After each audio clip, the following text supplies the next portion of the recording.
First at 9. This is Derana 24/7. Deputy Minister of Foreign Affairs says Sri Lanka will co-sponsor new UNHRC resolution. President Maithripala Sirisena begins 3-day state visit in Russia. North Korea missile launch fails.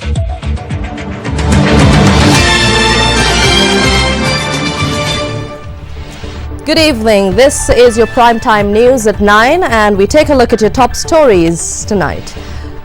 Representing an oral report at the 34th session of the United Nations Human Rights Commission in Geneva today, the UN High Commissioner for Human Rights, Said Rad Al Hussein, acknowledged the progress made by the Sri Lankan government in the implementation of recommendations. He called the progress made by Sri Lanka in achieving constitutional reforms as a great progress.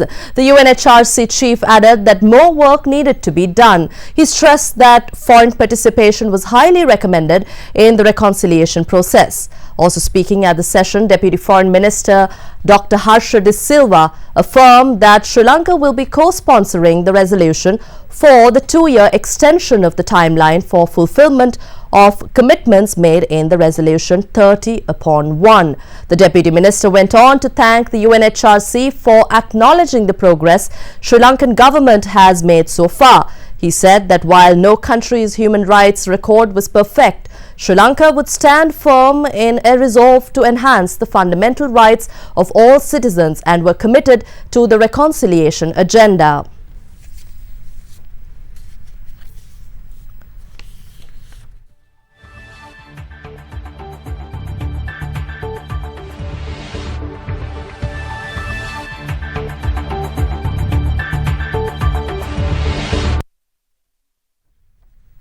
President Maithripala Sirisena arrived at the Domodedovo International Airport in Moscow today. President Sirisena left for Russia this morning on an invitation from his Russian counterpart Vladimir Putin. This is the first official visit of a Sri Lankan leader to Russia in 4 decades after the state visit of the Prime Minister Sirimao Bandaranaike then in 1974. President Maithripala Sirisena was received by Deputy Minister of Foreign Affairs Igor Mogulov, Chief of Protocol and other high officials of the Russian Federation.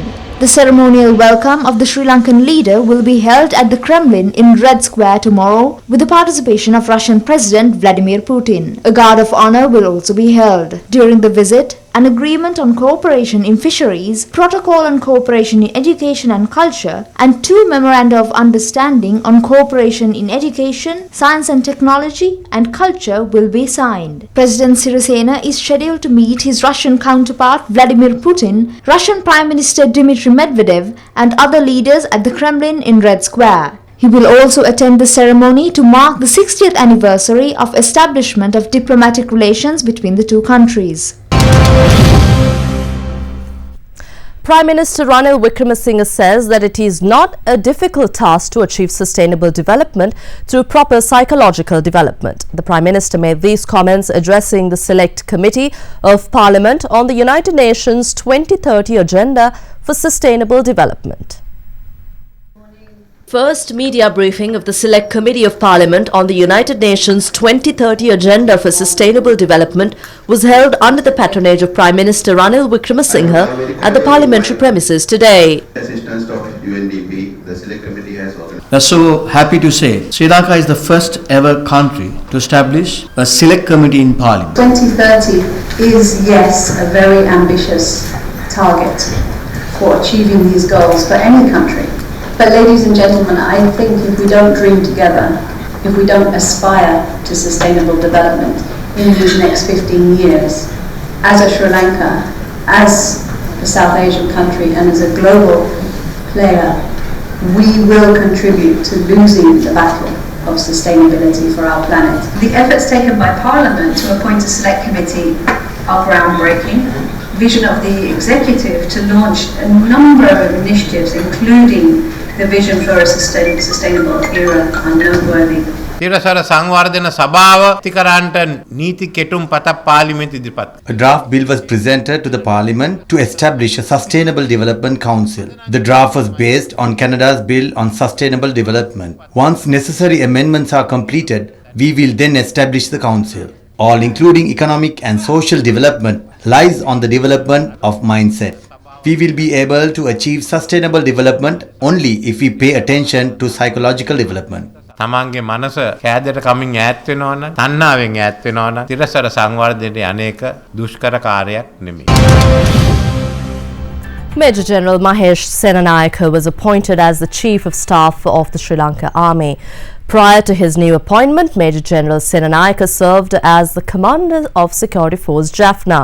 Major General Senanayake was enlisted to the Sri Lanka Army on the 16th of October 1981. A graduate of the prestigious United States Army Command and General Staff College, he holds a Bachelor of Science in Engineering.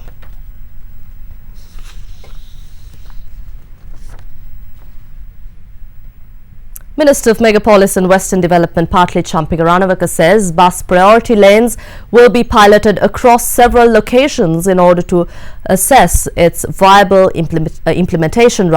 Speaking to media, the minister pointed out that the pilot project in Rajagiriya, which concludes tomorrow, has proven to ease traffic in the area. A special traffic project was implemented on the 12th of March from Rajagiriya to Ayurveda Junction, establishing a priority lane for buses. Operated as a pilot project, the traffic plan aimed at easing vehicular traffic along the road stretch. When other Derana took to the area for views from the general public, we received mixed comments.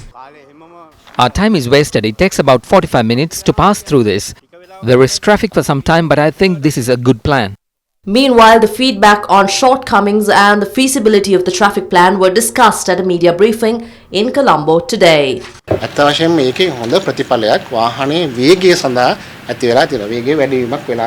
We have seen good results in vehicle movement speeds. In any bus route, there were around 500 vehicles that move per hour. 90% of passengers commute beyond Burella. If we extend this priority lane project up to Peta, passengers will be further benefited. Even those who use private vehicles appreciate this. Only less than 10% are against this plan.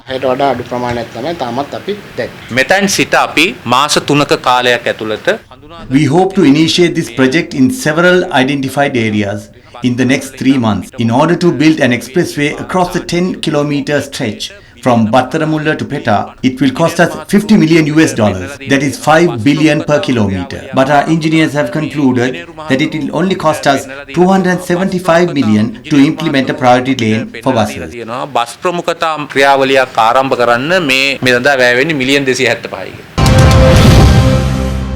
Parliament today debated activities of the Commission to investigate allegations of bribery or corruption.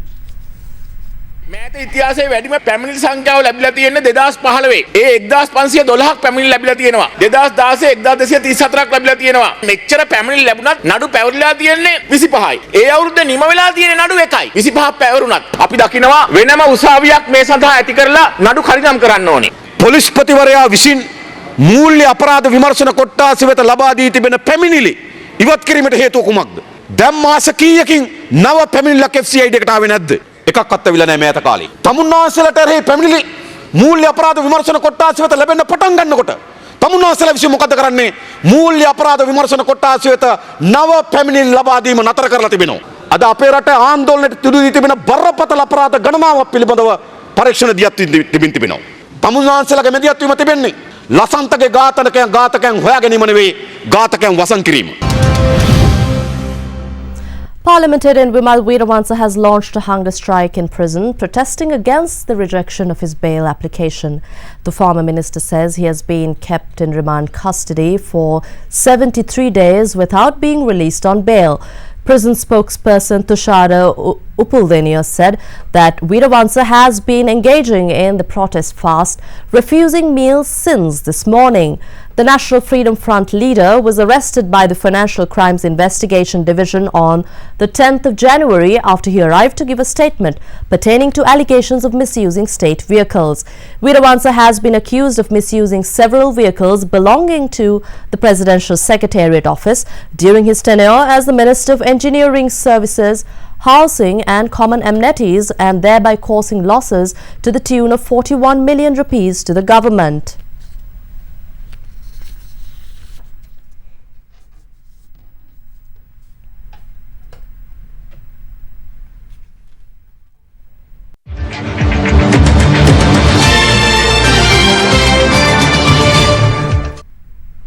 And to those in search of long-lost loved ones, neither distance or time are barriers. Our correspondent in Kalutara brought us a moving story of a young man's quest to find his biological mother who had given him up for adoption into a Swedish family. This is the story. Nicholas Peterson was born Nihal Lienege to an impoverished family in Yattapatha, Kalutara. When he was just 1 year and 6 months old, his mother, Gunavati, found the stress of the family's poverty unable to bear. Their father was addicted to alcohol. I had no way to bring up my children. I was going to commit suicide. We had suffered so much. Leaving her husband, she trekked with her children from the village of Yattapatha to Bulatsinhala, intending to put an end to her suffering. With assistance from a woman and another couple she had encountered along the way, Gunavati changed her mind and gave her 2 sons up for adoption to Vo and Britt Marie Peterson from Sweden. The Petersons willingly took little Nihal and his older brother into their care. Nihal grew up under the name of Nicholas and now, aged 35, is an engineer. 33 years after his adoption, following a trail of information from his adoptive parents, and armed with a single photograph of himself with his mother, Nicholas arrived in Sri Lanka in search of Gunavati. The Bulatsinhala police were prompt in their response to Nicholas's request for help, and within 2 weeks he was finally able to embrace his biological mother and sister. My family, Nicholas. I really thought the Sri Lanka police helped so much, and now I feel so happy that I found my mother and sister, and it really, I think it's going to help me a lot in the future to maybe feel a bit more home, because a little part of me has been missing here in Sri Lanka, and now that I found the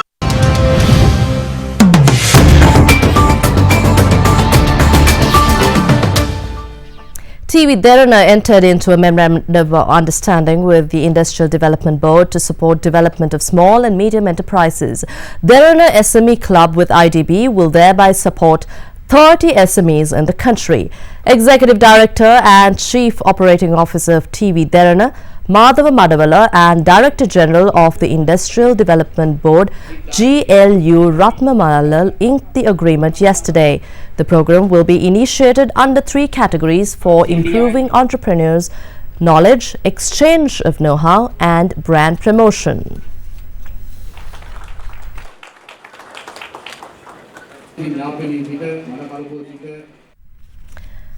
And the all-share price index fell below 6,000 points for the first time in a year at the close of today's trading session.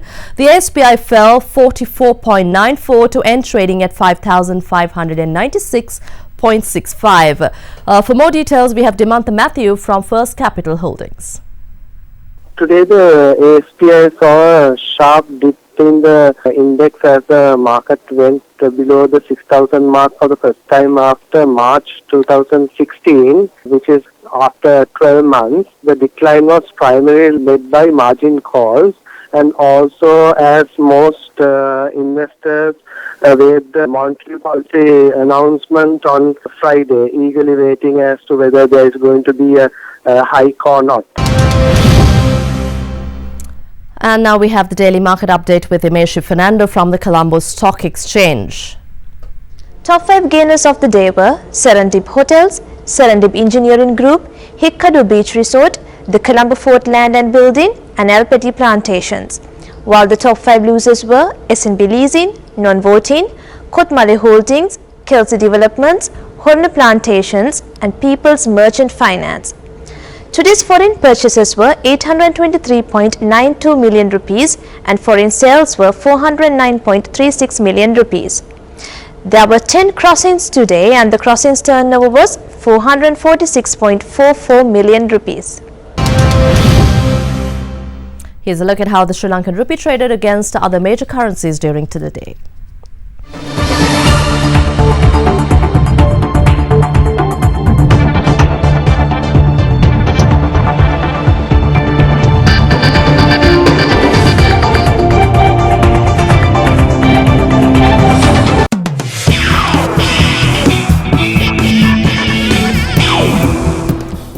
Welcome back. Bangladesh have lost the warm-up match against Sri Lanka board Presidents 11 by a close margin of 2 runs.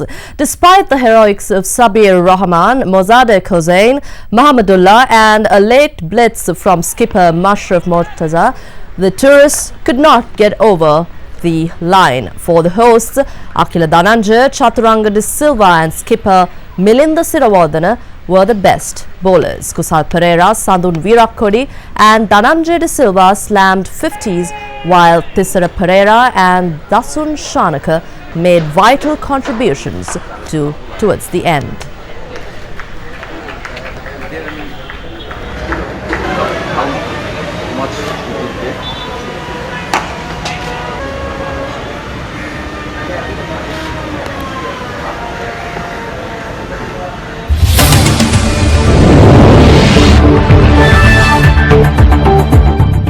In your international news, North Korea's latest missile test today was reported by US and South Korean militaries as a failure. In the wake of the tests and amid mounting concern over North Korea's growing military arsenal, China called for restraint on all sides concerning the situation in North Korea.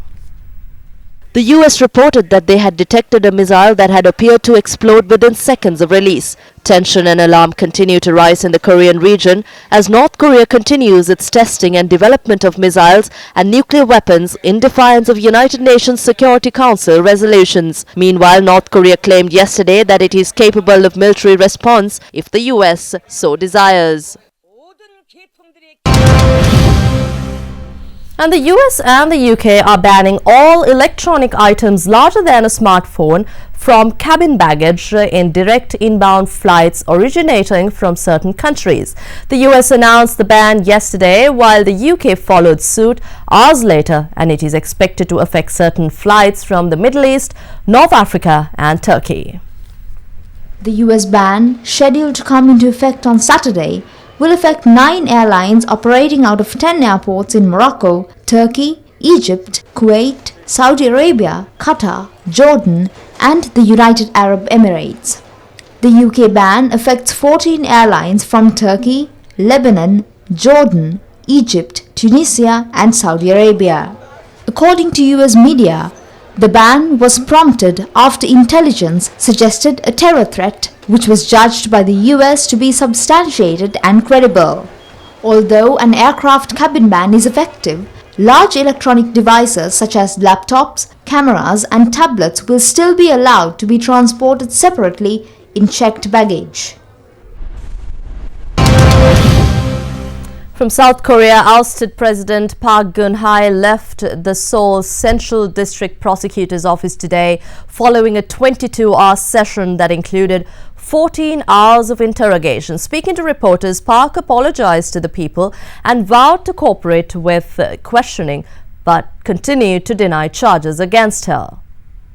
Former South Korean President Park Geun-hye was questioned in an investigation into a long-standing corruption scandal that ended her presidency earlier this month. Having lost her presidential immunity, she faces a total of 13 charges and, if convicted, could be jailed for over 10 years. She has been accused of bribery, abuse of power, leakage of state secrets and colluding with her close friend Choi Soon-sil to pressure major businesses to donate to 2 organizations owned by Choi.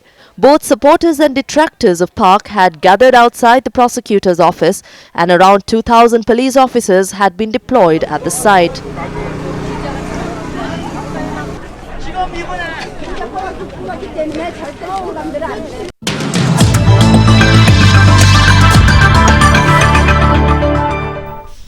On to your weather report now. This is your forecast for tomorrow. Mainly fair weather will prevail over most provinces of the island during the afternoon hours. However, showers or thunder showers may occur at a few localized areas in the central and Sabaragamu provinces.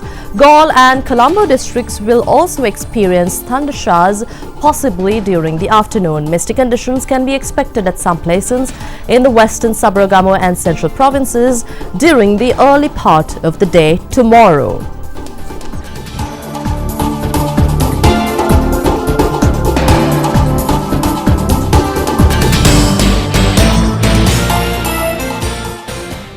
Here's a look at your city-by-city forecast for the next 24 hours.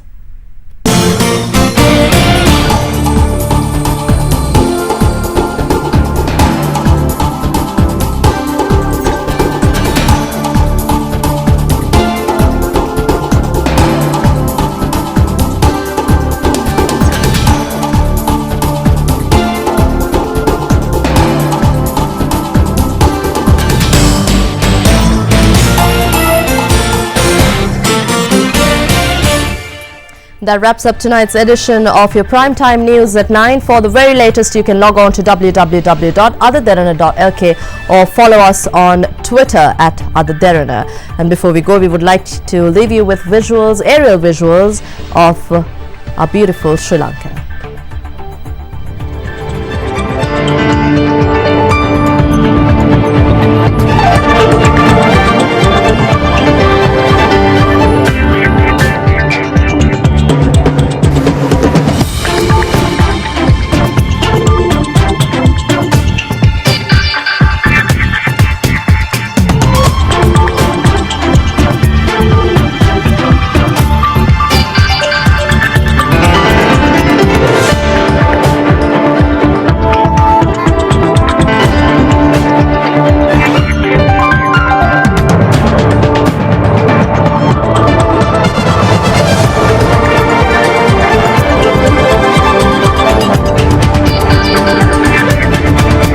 Bringing you the news and information 24 hours a day.